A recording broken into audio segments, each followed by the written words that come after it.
We are anticipating at least 3 days of some very high drama here in Vienna. And of course, the official OPEC meeting doesn't actually kick off until tomorrow. But there will be a JMMC meeting around 1 o'clock local time today. And ahead of that, this is, of course, the joint ministers meeting. Ahead of that, we're going to see the Russian energy minister meeting with his Saudi counterpart. Now, apparently, they're going to decide whether or not they're going to cut. That cut looks very, very likely. And what exactly they will be cutting, potentially 1.3 million barrels a day. And the question, of course, is going to be whether or not that's something that the Russians can hang on to, how long they can do this. We heard from Vladimir Putin back over the weekend. He was essentially suggesting that it was something that they were willing to do. But a lot of questions about whether Russia's energy producers themselves will be on board for that, at least for the long haul. And then, of course, all of this against a major geopolitical story for Saudi Arabia. They're under extreme pressure right now, not just from the Trump administration, but, of course, also from those on Capitol Hill. Over the last 24 hours, we heard a lot of noise surrounding the murder of Jamal Khashoggi, the CIA report that many senators now have been privy to, suggesting to many of them, including Senator Lindsey Graham,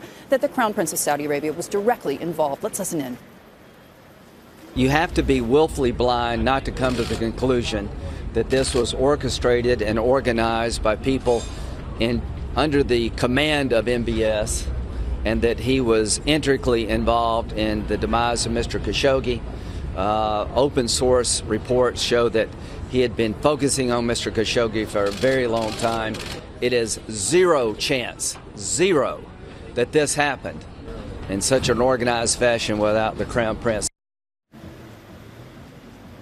Now, Saudi Arabia, there's zero doubt that they know they've got to cut. But, of course, the question is, how much are they willing to do so when they are under pressure from the U.S. and from President Trump in particular, given that long-standing U.S.-Saudi relationship? Also, of course, you have to remember that over the last several days, Qatar has come out and decided that they will no longer be a part of OPEC. And, of course, Iran's energy minister last night suggesting, of course, that was directly as a result of Saudi Arabia. So, guys, a lot of high drama on the agenda over the next 3 days, and we'll be bringing it all to you live.